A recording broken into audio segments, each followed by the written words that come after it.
আসানসোলের সাংসদ বাবুল সুপ্রিয় আমাদের সঙ্গে রয়েছেন। দিল্লি পৌঁছেছেন এবং পৌঁছানোর পরেই রাজনৈতিক জীবনে সক্রিয় হয়ে গেছেন বাবুল সুপ্রিয়। বাবুল, আজকেই এই মিটিংয়ে যোগ দেওয়া এবং সক্রিয় হয়ে গেলেন দিল্লি পৌঁছানোর পর। কালকে বিকেলে রাত্রের দিকেই পৌঁছেছি। তারপরে পার্লামেন্টে গিয়ে থাকার সমস্ত এত সুন্দর ব্যবস্থা করেছিল পার্লামেন্টের সেক্রেটারির তরফ থেকে। তো সকাল থেকে নানা রকমের মিটিং চলছে। বাবুল, আমরা একটা দেখছি জল্পনা বিভিন্ন মহল থেকে উঠে আসছে কি পশ্চিমবাংলা থেকে যদি কেন্দ্রে কেউ মন্ত্রী হয় তার মধ্যে তোমার নাম উঠে আসছে। সেক্ষেত্রে তোমার কাছে কি কোনো নেতারা এই মুহূর্তে দিল্লি পৌঁছানোর কোনো বার্তা পেয়েছো? গুজবে কান দেবেন না। যখন এটা তো ওই এই বলিউডে বলে না যে বন্ধুত্ব হলে উই আর জাস্ট ফ্রেন্ডস, এরকম তো কোনো ব্যাপার না। এটা খুব সিরিয়াস জিনিস।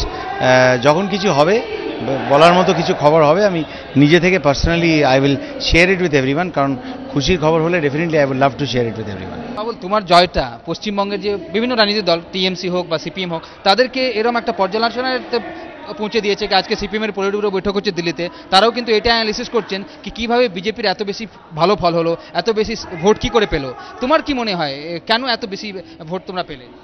অবভিয়াসলি মোদিজির একটা সারা দেশব্যাপী ওনার যে ঝড়, ওনার প্রতি মানুষের বিশ্বাস, ওনাকে ঘিরে যে স্বপ্ন, সেটা তো স্বীকার করতেই হবে। এখন টিএমসি মমতাজি যদি জোর করে উনি অস্বীকার করেন বা বিরোধিতা করার জন্য যে বিরোধিতা করাটা, এটা করে পশ্চিমবঙ্গের সর্বনাশ করাই আমি বলবো।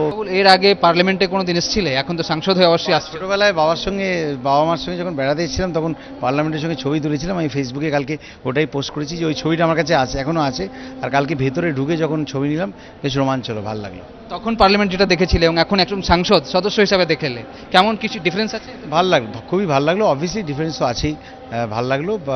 কিন্তু এখন সবে এই রাস্তাটা শুরু, তো আশা করছি যে এই রাস্তাটা আমি ভালোভাবে চলতে পারবো। সেটার জন্য সবার সহযোগিতা এবং ভালোবাসা চাই। শেষ প্রশ্ন, বলিউডের তুমি বলিউডকে রিপ্রেজেন্ট করো, কিন্তু এত পলিটিক্যালি কারেক্ট, এত ব্যালেন্সড, এটা কি আগে থেকেই কিছু পলিটিক্স ইন্টারেস্ট ছিল নাকি আমরা এখন দেখছি বাবুলের? আমি কমপ্লিটলি আমার সব জায়গাতে এখনও ফেসবুকেতে আমার স্ট্যাটাস দেখুন আপনি, অ্যাপলিটিক্যালি আছে, চেঞ্জ করিনি, অ্যাপলিটিক্যালি আছে।